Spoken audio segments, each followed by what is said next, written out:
புரியுது. ஆனால் இவ்வளோ கட்ஸ் இருந்தால் ஒரு படம் புரியாதுங்க. சும்மா ஏதோ 2 கட்ஸ் 3 கட்ஸ் கொடுக்கலாம், சில டைலாக் ஒரு பீப் சவுண்டோ பீட்டோ பண்ணலாம், தப்பு இல்லை.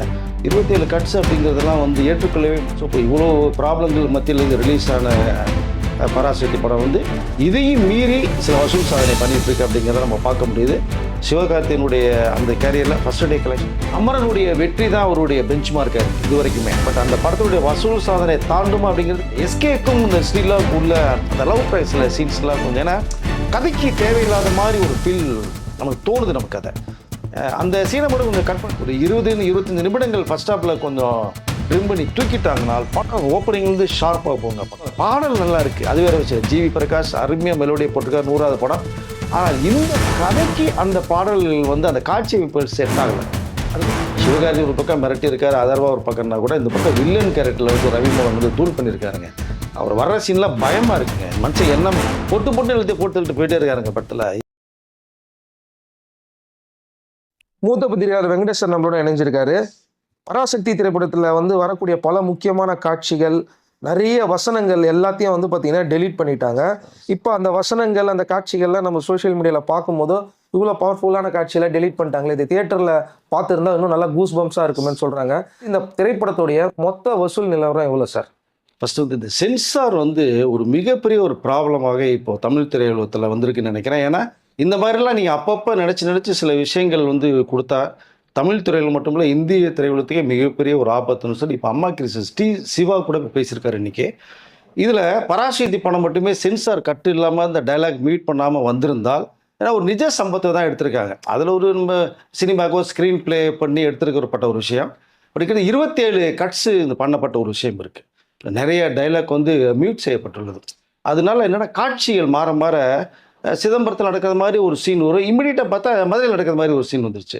அந்த கண்டினியூட்டி நிறைய ப்ராப்ளம்ஸு, சீன் ஜம்ப்பு, இவ்வளோ தெரிஞ்ச நமக்கே அது வந்து கொஞ்சம் கன்ஃபியூஸ் ஆகுதுன்னா பிஎன்சி ஆடியன்ஸ்லாம் கண்டிப்பாக அது புரியறதுக்கு வாய்ப்பு இல்லை. என்னமோ சொல்ல வராங்களே, என்ன சொல்ல வர்றாங்க அப்படின்னே தெரியாத அளவுக்கு இருக்குது படம். அது மட்டும் இல்லாமல் அவங்க எடுத்தது மாதிரி அழகாக படம் வந்திருந்தது அப்படின்னா இந்த படத்தோட ரேஞ்சு வேறு மாதிரி அமைஞ்சிருக்கும். இதற்கு பிறகு இன்னொன்று பார்த்தீங்க அப்படின்னா கிட்டத்தட்ட அறிஞர் அண்ணா அவர்கள் சம்மந்தப்பட்ட சீன்ஸ் நிறையா வரும் படத்தில். அது கூட கட் பண்ணப்பட்டதாக ஒரு செய்தி. அவர்கள் பேசுகிற வசனங்களும் நீக்கப்பட்டுள்ளதாக ஒரு செய்தி ஒன்று வருது. பட் அது மட்டும் வந்திருந்தால், ஏன்னா இந்த படத்துக்கு மிக சிறப்பான ஒரு அம்சமே பார்த்தீங்கன்னா அறிஞர் அண்ணா அவர்களும் கலைஞர் கருணாநிதி அவர்களும் சம்மந்தப்பட்ட நிறைய காட்சிகள் இருக்குது. பட் இது எல்லாமே வந்து டப்புன்னு வந்துட்டு போயிடுது. அது சரியாக ரிஜிஸ்டர் ஆகவே இல்லாமல் இருக்காது. படம் பார்க்கும்போது நமக்கு இந்த காட்சியெல்லாம் இருந்திருந்தால் இன்னும் வந்து ரொம்ப சிறப்பாக இருந்திருக்கும் நான் நினைக்கிறேன். இது தவிர பார்த்தீங்கன்னா நம்ம இந்த ரவிமோகன் சம்மந்தப்பட்ட நிறைய காட்சிகளும் எடுக்கப்பட்டிருக்கு. அவருடைய வசனங்களும் சில இதெல்லாம் படத்தில் இல்லை. பட் அது ஒரு மிகப்பெரிய ஒரு குறையாக இருக்குது. இதுக்கெல்லாம் மீறி ரவிமோகன் வந்து ஓரளவு மிரட்டியிருக்காரு அப்படிங்கிறது வேறு விஷயம். பட் அப்புறம் இன்னொன்று பார்த்தீங்க அப்படின்னோம்னா நமக்கு அதர்வாவுடைய நிறைய காட்சிகள்லாம் வசனம் தெரிக்கிறது மாதிரி இருக்கும்.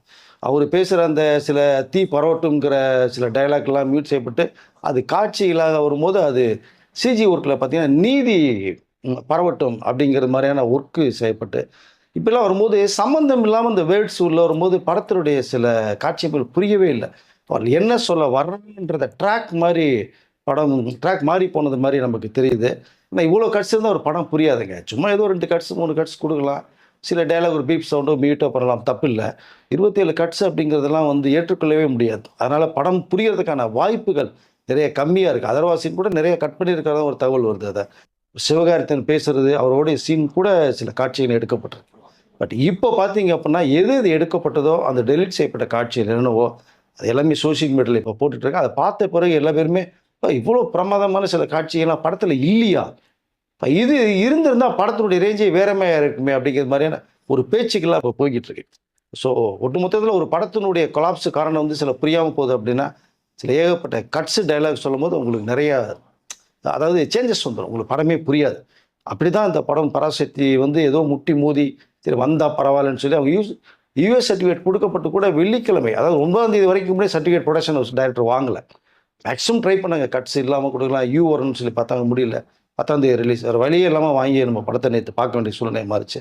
ஸோ இவ்வளோ ப்ராப்ளங்களுக்கு மத்தியில் பராசக்தி ரிலீஸ் ஆகி போடிட்டுருக்கு. ஒன்றில் இப்போ கிட்டத்தட்ட ஒரு 10 நாட்கள் இருக்குது. கண்டிப்பாக பப்ளிக் ஆடியன்ஸ் இன்றைக்கோ நாளைக்கோ உள்ளே வருவான்னு நினைக்கிறேன்.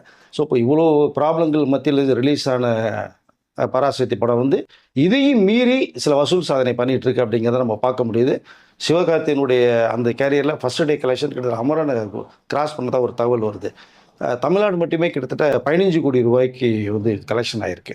கேரளாவில் 60 லட்சம் ரூபா, ரெஸ்ட் ஆஃப் இந்தியா அப்படின்னு சொல்ல போகிறதுல வந்து ஒரு 40 லேக், கர்நாடகா வந்து 180 கலெக்ஷனாக இருக்குது. டோட்டலாக கிட்டத்தட்ட பார்த்தோம்னா 18 கோடி ரூபாயும், வெளிநாடுகளில் டோட்டல் கலெக்ஷன் வந்து ஒரு 12 கோடி ரூபாயும் ஆகி மொத்தத்தில் 30 கோடி ரூபாய் வசூல் சாதனை ஃபஸ்ட்டு டே மட்டுமே இது நேற்று கலெக்ட் பண்ண செய்யப்பட்டிருக்கு. இது உண்மையிலேயே வந்து அமரன் கிட்ட சாதனையை வந்து சிவகார்த்தியன் பண்ணியிருக்காருன்னு தான் இப்போ தோணுது சார். இது கிட்டத்தட்ட இதை ஸோ இப்படி பல ப்ராப்ளத்துக்கு நடுவில் பராசக்தி வந்தாலும் வசூலில் அடித்து 30 கோடி கலெக்ட் பண்ணியிருக்கு.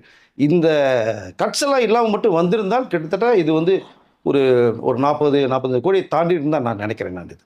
ஓகே சார், இப்போ இந்த படம் வெளியாயிருச்சு. இதுக்கப்புறமா இந்த படத்துல வரக்கூடிய பல காட்சிகள், அதாவது ரவிமோகன் வரக்கூடிய காட்சிகளும் சரி, சிவகார்த்திகேயன் வரக்கூடிய காட்சிகளுமே சரி, இது அங்கங்க வந்து பார்க்கும்போது இது நிஜமான சம்பவங்கள் தானா? அதுக்கு முன்னாடி யாரெல்லாம் அந்த போராட்டத்துல இருந்தாங்க? இல்லை, நம்மளுடைய தமிழ் மொழி காப்பாற்றப்படணும், அந்த இந்தி திணிப்புங்கிற ஒரு விஷயத்துக்குள்ளே வரக்கூடாது. ஆனால் இந்தியாவை பொறுத்த மட்டும் நம்ம சுதந்திரம் 1947 பிரிட்டிஷ் கொண்டு வாங்கினா கூட நம்ம இந்திய அரசாங்கத்திலிருந்து இந்த மாநிலங்கள் வந்து ரொம்ப போராட வேண்டிய சூழ்நிலைக்கு தள்ளப்பட்டது. அப்படிதான் 1960 ஒரு பீரியட் வரும்போது தமிழ் மொழிக்காக வந்து போராடின மாணவர்கள் மத்தியில் வந்து வலுக்கட்டாயமாக இந்தி திணிக்கப்பட்ட சம்பவம் இருந்தது. அதை எதிர்த்து தான் அறிஞர் அண்ணா அவர்களும் கலைஞர் கருணாநிதி அவர்களும் மிகப்பெரிய ஒரு போராட்டத்தை அப்போ பண்ணாங்க. அப்போ அந்த எழுச்சி போராட்டம், அமைதி போராட்டம்ங்கிறத இந்த மாணவர்கள் கையில் எடுத்தாங்க. தமிழ் உணர்வு உள்ள இந்த மாணவர்கள் கையில் எடுத்தது தான் மிகப்பெரிய அளவில் பேசப்பட்டது. இதான் முதல் இந்த போராட்டம் தான் மாணவர்களுடைய போராட்டம் நான் நினைக்கிறேன். நான் இதை சிதம்பரம் அந்த அண்ணா யூனிவர்சிட்டியில் படித்த ராஜேந்திரன் என்ற மாணவன் வந்து அவருடைய தலைமையில் புறநானூறு படை அப்படின்னு ஒரு படை ஒன்று அமைக்கப்பட்டு இது கிட்டத்தட்ட இந்தியாவில் இருக்கிற சில அதை நிறைய மாநிலங்கள், கொல்கத்தா, பெங்கால் அண்டு இந்த பகுதி நம்ம தென் மாநில கர்நாடகா அண்டு ஆந்திரா, கேரளா இப்படின்னு ஒரு 5 மொழி சம்மந்தப்பட்ட ஒரு ஸ்க்ரீன் பிளே அமைக்கப்பட்டிருக்கு. இது நிஜ சம்பவம். ஃபர்ஸ்ட் ஆஃப் ஆல் அதுதான் நம்ம வந்து இங்கே ஹைலைட்டாக பார்க்க வேண்டியது இருக்குது. ஸோ அந்த சிதம்பரத்தை சேர்ந்த மாணவன் ராஜேந்திரனுடைய எடுத்த அந்த போராட்டத்தின் நடுவில் இவ்வளோ பெரிய எழுச்சி போராட்டம் வரும்னு எதிர்பார்க்கவே இல்லை. அந்த நடந்த சில கலவரங்களில் தான் போலீஸார் நடத்திய துப்பாக்கி சூட்டில் அந்த அவருடைய இன்ஜினியர் ஸ்டூடெண்ட் மாணவர் ராஜேந்திரன் வந்து கொல்லப்பட்டார். அந்த சம்பவத்தை கையில் எடுத்து சினிமாக்காக சில ஸ்க்ரீன் பிளே கொஞ்சம் மாற்றி அமைக்கப்பட்டு சிவகார்த்தியன் அண்ட் அதர்வா சம்மந்தப்பட்ட அந்த அண்ணன் தம்பி பாண்டியில் சென்டிமெண்ட்டோட ஒரு அந்த காவல்துறை அதிகாரம் ரவிமோகன் பண்ணியிருக்காங்க. இது நிஜ சம்பவத்தின் அடிப்படையில் தான் இந்த கதை உருவாக்கப்பட்டிருக்கு. இப்போ இதெல்லாம் தாண்டி இந்த படத்துடைய கிளைமேக்ஸை பார்க்கும்போது நம்மளுக்கு ரொம்ப பதற வச்சிருக்கு. இத்தனை பேர் உயிரை வந்து அன்னைக்கு நிஜமாவே போயிருக்கா, இல்லை இந்த படத்துக்காக இது புனையப்பட்ட ஒரு விஷயமா? இல்லை சார், கிட்டத்தட்ட 200க்கும் மேற்பட்ட உயிர்கள் பலியானதாக ஒரு தகவல் வந்து நீங்கள் படத்தினுடைய ரோலிங் டைட்டில் பார்த்தீங்கன்னா வாய்ஸ் ஒரு டைரக்டர் கொடுத்துருப்பாங்க. கிட்டத்தட்ட அந்த வாய்ஸ் ஒரு ஒன்று வரும் ஒன்று. பட் அதில் வந்து 200க்கும் மேற்பட்டவர்கள் கொல்லப்பட்ட ஒரு செய்தி. இதில் வந்து 6 பேர் தான் இறந்து போனதாகவும் குறிப்பிட்டாங்க அப்படிங்கிற ஒரு தகவலை பதிவு செய்யப்பட்டிருக்கு. நீங்கள் பார்த்தீங்கன்னா தெரியும், எத்தனையோ நிறைய பொதுமக்களும் இதில் கொல்லப்பட்டிருக்காங்க. ஸோ மாணவர்களும் தவிர அந்த காட்சி தான் நம்ம கிளைமாக்ஸில் இதில் வந்து வடிவமைக்கப்பட்டிருக்கு. அது கூட ரவிமோகன் ஒரு டைலாக் ஒன்று சொல்லுவார், நீங்கள் பார்த்தீங்கன்னா தெரியும், இதை அப்படியே தூக்கி எரித்து ஃபயர் பண்ணிடுங்க, வரலாற்று சம்பவத்தில் இது இந்த பதிவு வரவே கூடாது, மறைக்கப்படணும் அப்படிங்கிற டைலாக் வந்து ரவிமோகன் பேசுனது ஒன்று கூட படத்தில் வரும். அது ஏன் சென்சார் அங்கே மியூட் பண்ண தவறிட்டாங்களான்னு எனக்கு தோணுது. அது மிஸ் ஆகி வந்துருச்சான்னு நினைக்கிறேன் நான் தான். அதனால் நிறைய மரணங்கள். பட் இது இது இது எல்லாமே எதற்காக அப்படின்னா நம்மளுடைய தமிழ் மொழியை காப்பாற்றப்படணுன்ற ஒரே இலக்கு தான். இப்போ இன்றைக்கி இருக்கிற 2K கிட்ஸ் ஜென்ஸுக்கெல்லாம் தமிழ் மொழி வந்து பேசுகிறாங்க தவிர படிக்கிறதுக்கும் எழுதுறதுக்கும் தெரியல அவங்களுக்கு. இந்த படம் பார்த்தது பிறகு தமிழ் மேலே ஒரு பற்று வரும் தான் நான் நினைக்கிறேன் சார். நான் இதெல்லாம் தாண்டி இந்த படத்தில் வரக்கூடிய பல சர்ச்சை வசனங்கள்லாம் தூக்கிட்டாங்கன்னு இப்போ சொல்லிட்டு இருக்காங்க. பட் இவ்வளோ போராட்டத்துக்கு அப்புறமா சென்சார்லேருந்து எப்படி சார் அவங்க வெளில கொண்டு வந்தாங்க சுதா கோங்கரா? இல்லை, நீங்கள் அவங்களுக்கு நியாயமான ஒரு கோரிக்கை சார். நீங்கள் நிஜ சம்பவத்தின் அடிப்படையில் நடந்த ஒரு சம்பவம் இது. நீங்கள் ஒரு கற்பனை கதைனா நீங்கள் எதை வேணாலும் எடுத்து இப்போ வந்து கவர்மெண்ட்டையும் இது அட்டாக் பண்ண மாதிரி பண்ணாங்கன்னா அதுக்கு நீங்கள் சொல்லலாம். இது எழுச்சி போராட்டம், மானுடைய அமைதி போராட்டம், தமிழ் மொழிக்காக போராட்டம். இதை தவிர நீங்கள் பார்த்தீங்கன்னா எல்லா லாங்குவேஜ்லையுமே இது வந்து இந்த பேசப்பட்டது உண்டு. நீ படத்தில் கூட அப்படி தான் காட்சி அமைக்கப்பட்டிருக்காங்க. கிளைமாக்ஸ்லாம் பார்த்தீங்கன்னா கர்நாடகாவிலேருந்து, ஆந்திராவிலேருந்து, பெங்காலிருந்து, அந்த கேரளாவிலிருந்துலாம் வந்து அந்த புறநானூறு படையை சேர்ந்தவர் வந்து தான் நம்மளுடைய தமிழ் மொழியை காப்பாற்றப்பட்டதாக ஒரு ஒரு செய்தியை பதிவு பண்ணியிருக்காங்க. அதனால் இது வந்து சென்சார் வந்து ரொம்பவும் கை வச்சுட்டாங்கன்னா படமே புரியாதுங்க. இப்போவே சரியாக புரியல. அதனால் இங்கே டைரக்டர் சுதா அவரோட வந்து மிகப்பெரிய விளக்கத்தெல்லாம் கொடுத்துருக்கிறதா ஒரு கேள்வி வருது சார். அதனால் அவர் பேசி இது வந்து இந்தளவுக்கு மீட்டு கொண்டு வந்து நம்மகிட்ட கண்ணில் காமிச்சிருக்காங்க. யாருமே எதிர்பாராத அளவு படத்துல கேமியோலாம் வந்தது, எப்படி ஒத்துக்கிட்டாங்க? யாருக்காக அந்த கேமியோக்கெல்லாம் இல்ல, ஒத்துக்கப்படும்? அது ஒன்றன் ஒன்லி டைரக்டருக்காக தான் சார். அவர்கள் சொல்லும் போதே பார்த்தீங்கன்னா, இந்த காட்சியில நடிக்கப்பட்டால், நீங்க வந்து உங்களுடைய மாநிலத்தில பரபரப்பா நீங்க பேசப்படுவீர்கள். இவ்வளவு தைரியம் வேணும் ஃபர்ஸ்ட் ஆஃப் ஆல். ஏன்னா, இப்ப தமிழ் மொழிக்கா போராடினவங்க எல்லா பேரும் வர்றாங்க. பட் இன்னொரு பக்கம் பார்த்தீங்கன்னா, கேரளா கூட இதில அட்டாச் ஆயிருக்கு. ஸோ கர்நாடகா, ஆந்திரா, பெங்கால்னு.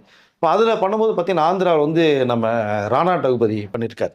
ஆக்சுவலா அவர் நெறைய படங்கள் கேரளா நக்சலைட் உள்ள கதையம்சம் உள்ள படங்கள் நெறைய பண்ணியிருக்காரு. அங்கே ஒரு பெரிய இமேஜே இருக்கு அவருக்கு, ராணாவுக்கு. இப்ப இந்த கதைய சொல்லி ஒரு 3 சீன் தான் அப்படிங்கும்போது, கண்டிப்பா பண்றேன் அப்படின்னு சொன்னார். இப்போ அதில நீங்க 3 சீன் வந்தாலுமே, அவருடைய அந்த இறுதி காட்சி இருக்கு பார்த்தீங்களா? தமிழ் மொழிக்காக என்ன பண்ணாருன்னு ஒரு விஷயம் வரும். நீ படம் பாருங்க புரியும். அதே மாரி கர்நாடகா. இந்த பக்கம் பார்த்தீங்கன்னா, கேரளாவுல இருந்து ஒரே ஒரு சீன் ரயில்வே ஸ்டேஷன்ல வந்து தெறிக்க விட்டாரு டைரக்டர் பாசில் ஜோசப் ஹீரோ. அவர் வருவார்ன்னு எதிர்பார்க்கல. சர்ப்ரைஸா வச்சாங்க. அது கூட கிட்டத்தட்ட ஒரு துல்கர் சல்மான் பண்றது மாரியான ஒரு பேச்சுவார்த்தையில அப்போ போச்சு. ஏன்னா சூர்யா பண்ணும்போது அவரும் அதுக்குள்ள இருக்கிறது மாரி ஒரு கேரக்டர்லாம் வந்தது. பட் இதில பாசில் ஜோசப் பண்ணிக்கிறத பார்க்கும்போது தியேட்டர்லாம் அவர் வந்த அந்த ஒரு சீன் வந்து அந்த விசிலும் கைத்தட்டும் அடங்குறதுக்கே பல நிமிடங்கள் ஆச்சு அப்படின்னு தான் சொல்லலாம். பட் ஒரு ஒரு அதாவது மொழிக்காக நம்ம இந்தியா பிரிட்டிஷ்காரன்ட்டருந்து நம்ம சுதந்திரம் வாங்கிட்டோம். நம்மளுடைய தாய்மொழிக்காக இந்திய கவர்மெண்ட் வந்து நம்ம போராடி வாங்க வேண்டிய ஒரு சூழ்நிலையை கருத்தில் கொண்டு இது வந்து எல்லாமே கேமியோ ரோல் பண்ணியிருக்காங்க. சரிங்க சார். இப்போ இந்த படம் வந்து வந்து வெளியில நல்லா சக்ஸஸ்ஃபுல்லா போயிட்டுருக்கு. இப்போ இந்த படத்துல உடைய பார்த்துட்டு வெளியில வந்த கெனிஷா அவர்கள் என்ன சொன்னாங்கன்னா, இந்த படம் இவ்வளோ நல்லா பார்க்குறாங்க, நல்லா ஓடுது, நெறைய பேர் கை தட்டுறாங்கன்னா, அதுக்கு முழுக்க முழுக்க காரணம் எல்லா கிரெடிட்டும் ரவி மோகன் தான் அப்படின்னு சொன்னாங்க. பல பேருக்கு பயங்கரமான ஷாக்கு. சரி, அவங்களுக்கு அவங்க ஹீரோ அதனால சொல்றாங்க. ஒரு காமெடியா இருக்கு சார். சிவகார்த்திகேயன்லாம் உயிரை கொடுத்து பண்ணியிருக்காரு. அப்படியே அந்த கேரக்டர வாழ்ந்தார். செலின்ற கேரக்டர்லாம் வாழ்ந்திருக்காரு. சும்மா சொல்றதா? அந்த இன்ட்ரோல் பிளாக்லாம் நீங்க பார்த்தீங்கன்னா தெறிக்க விட்டுருப்பார். தமிழ் மொழிக்காக போராடி அந்த உணர்வுகளை வெளிக்காட்டுற விதங்கள்லாம் இருக்குல்ல. இது வந்து ஈஸியா சொல்லிட்டு போலாம். சும்மா சார் பேசுறது தானே. மாங்கா புளிச்சதா, இது புளிச்சதான்னு சொல்லிட்டு போயிட்டே இருக்கலாம். பட் கெனிஷாவுடைய பார்வைக்கு ரவி மூலம் எதாவது சொல்லணும். அவர பிரைஸ் பண்ணணுங்கிறது தான் நான் வந்து நினைக்கிறேன் சொன்னது. ஏன்னா, நீங்க வந்து நெறைய சீன்ல பார்த்தீங்கன்னா, சிவகார்த்திகேயனோட அதர்வ நெறைய சீன்ல தூக்கி சாப்பிட்டு போயிட்டார். அந்த மாரிலாம் ஒரு இப்போ அதெல்லாம் ஏன் இத்தன நாள் வந்து நம்ம தமிழ் இயக்குனர்கள் வெளில கொண்டு வரல வருத்தம் நெறையா இருக்கு நேற்று இந்த படம் பார்த்ததுலேருந்து. இது சுதாக்கு வந்து மிகப்பெரிய சல்யூட் பண்ணலாம். ஏன்னா, இப்படி ஒரு சிறந்த நடிகருடைய நீங்க இன்னும் அவரு அந்த சென்சார்ல எடுக்கப்பட்ட காட்சிகள் பார்த்தீங்கன்னா, இன்னும் தெறிக்குங்க. அவ்வளோ ஆக்ரோஷமா பண்ணியிருப்பார் படத்துல. ஸோ அப்படிப்பட்ட எவ்வளோ வந்து உயிர குடுத்து பண்ணியிருக்கும்போது, ரவிமோகன் ஆக்சுவலா பார்த்தீங்கன்னா, வில்லனா தான் பண்ணியிருக்காரு. நம்ம ஏற்கனவே 10 நாளைக்கு முன்னாடி கூட ஒரு வீடியோ போட்டோம். ஹீரோ வில்லனா இருந்தா கூட, இந்த ஹீரோயிசம் கலந்த ஒரு வில்லன் நீங்க படம் பார்த்தா தெரியும்னு. ஏன்னா, அவர் டயலாக் கூட பார்த்தீங்கன்னா, தமிழ் மொழிய ஏன் வெறுக்கிறாரு? அப்படிங்கிறதுக்கு அழகான ஒரு சின்ன ஒரு லைன் வந்து அவரே பேசுற மாரி ஒரு சீன் வச்சிருப்பாங்க. ஏன்னா, அவங்க அம்மா வட மாநிலம், அவங்க அப்பா தமிழ் சேர்ந்தவர்கள். உன்ன எல்லாம் கல்யாணம் பண்ணி ஏமாத்திட்டு விட்டுப்பிட்டா, நான் பெத்துட்டு இப்படி போட்டு போயிட்டேன்ற அந்த ஒரு ஆதங்கத்தை வெளிப்படுத்தியிருப்பார் ரவிமான். அதனால அந்த தமிழன், தமிழ் முன்னாலேயே அவருக்கு இந்த வெறுப்பு வந்தது மாரி ஒரு சீன் அமைக்கப்பட்டது. பட் தமிழ்நாட்டில இருந்து வளர்ந்து இன்னைக்கு இவ்வளோ பெரிய ஆளா இருக்கிறதே தமிழ் மொழிக்காகன்றத அதையும் மீறி இந்த கேரக்டர் பண்ணியிருக்காருன்னா உண்மையிலேயே ரொம்ப ஒரு தில்லு தான் வேணும். ரவிமோகன் பிரமாதம் பண்ணியிருக்காரு. அதெல்லாம் ஒரு பக்கம். இந்த கெனிஷா அவர்கள் சொல்றதா ஒரு காமெடியா தான் நான் பார்க்குறேன். அது அது தேவையில்லாததுன்னு நினைக்கிறேன் நான் இது. Okay sir. இப்போ ரவி மோகன எல்லாரும் புகழ்ந்து தள்ளிட்டு இருக்காங்க. ரவி மோகன் வர்ற காட்சிகள் ஒவ்வொன்னுமே பயங்கரமா இருக்கு. இன்னும் நெறைய சீக்வென்ஸ் வச்சிருந்தாங்கன்னா, இன்னும் நல்லா இருந்திருக்கும்னு சொல்றாங்களே சார். இல்ல அது உண்மைதானங்க. ரவிமணி படம் பார்த்தவர்களுக்கு தெரியும். படம் பார்க்கணும் தயவுசெய்து போய் பாருங்க. சிவகார்த்திகேயன் ஒரு பக்கம் மிரட்டி இருக்காரு. அதர்வா ஒரு பக்கம்னா கூட இந்த பக்கம் வில்லன் கேரக்டர்ல வந்து ரவிமோகன் வந்து தூள் பண்ணியிருக்காருங்க. அவர் வர்ற சீன்லாம் பயமா இருக்குங்க. மனுஷன் என்ன பொட்டு பொட்டு எழுதி போட்டுக்கிட்டு போயிட்டே இருக்காருங்க படத்துல. என்ன பண்ணுவான், ஏது பண்ணுவானே தெரியலங்க அந்த கேரக்டர். அதனால இப்போ நீங்க சென்னையில படம் பார்த்து தப்பிச்சு வந்தால ரவிமோகன் நேற்று நாங்கள் பார்க்கும்போது கூட காசி டாக்ஸில் ரவிமோகன் வந்திருந்தார் படத்துக்கு. பட் அது வேற. நீங்க சென்னையை தவிர வெளியூருக்குலாம் போனோம்னா கண்ணா பண்ணா கண்டிப்பாக 2 அடி வாங்கிட்டு வருவார். ஏன்னா கேரக்டர் அந்த மாதிரி. அதுக்காக சொல்ல வந்தேன் நான். பட் பவர்ஃபுல் ரோலுங்க. பிச்சு உதறி இருக்கார். ஏன்னா ஏற்கனவே ரவிமோகன் மேலே ஒரு என்ன சொன்னா ஒரு பேட் இமேஜ் இருந்துகிட்டே இருந்த ஒரு பீரியடு. இந்த படம் வந்து அதை வந்து கொஞ்சம் காப்பாற்றிருந்தான்னு நினைக்கிறேன். அதனால தான் கெனிஷா கூட அந்த ஹீரோயிசம் கலந்து அப்படின்னு வந்து சொன்னதை நம்ம பார்க்க முடியுது.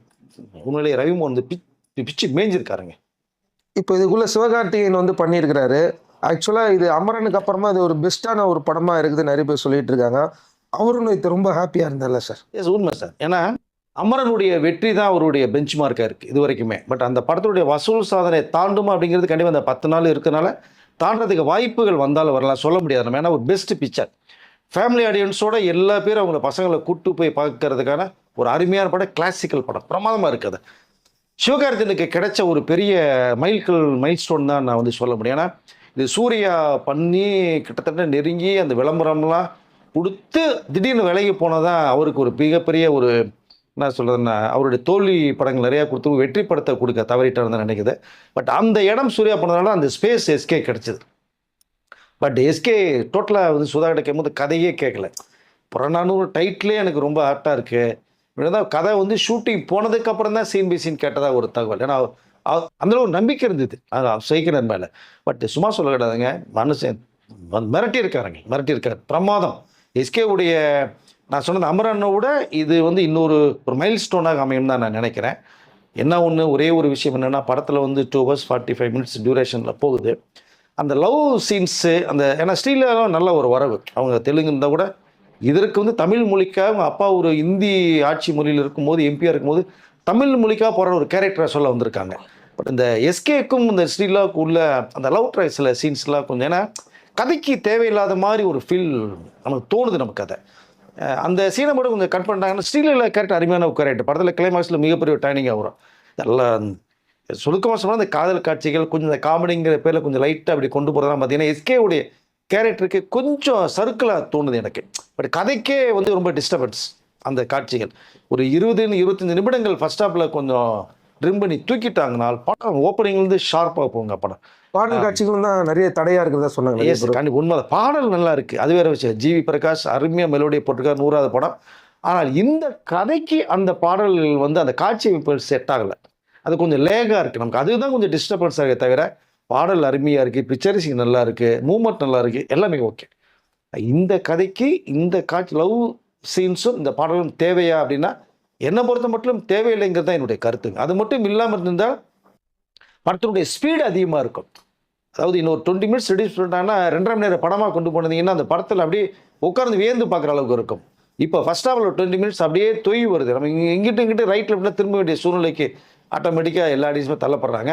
பட் அதற்கு அப்புறம் வந்து இன்டர்வல் பிளாக்கு முன்னாடி ஒரு 5 நிமிஷத்துலேருந்தே 10 நிமிஷத்துலேருந்தே ஸ்டார்ட் ஆகிற படம் எண்டு வரைக்கும் தாறுமாறாக கொண்டு போயிருக்காருங்க. சூப்பர் இந்த படம்.